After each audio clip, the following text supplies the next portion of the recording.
was going to sit there. We didn't sell a penny of it. I was minutes away from bankruptcy, and it happens like that. You can be in business 20 years, and then all of a sudden.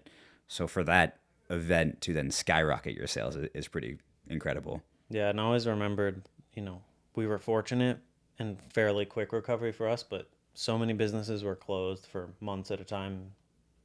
People weren't going out even if they were open. So I was just like, the whole time you're hearing stories about like restaurants in certain places not being allowed to open, I was like, how are these people doing this?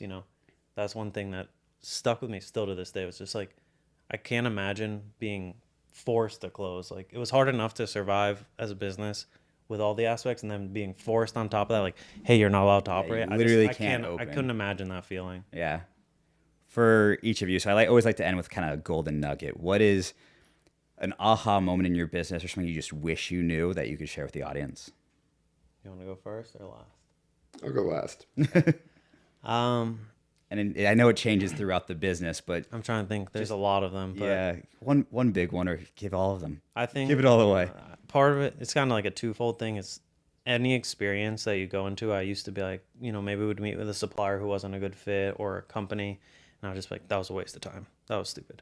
And then Emmanuel, the guy who has 80 years experience, said, stop saying that. Yeah. Take something from every meeting, whether they're not the right supplier for you or company's not going to work.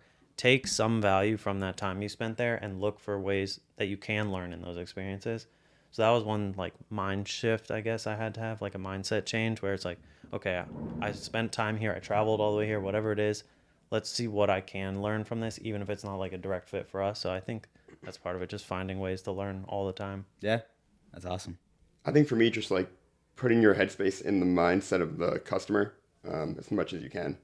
I think from the start, I wasn't thinking that way. I was like thinking of like the advertising industry and what I was learning in school.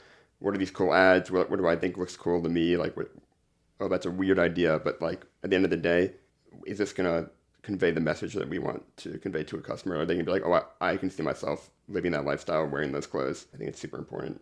Awesome. Well, thank you guys for being here. If you guys haven't checked out Bearbottom, it's bearbottom.com, correct? Bearbottomclothing.com. Bearbottomclothing.com.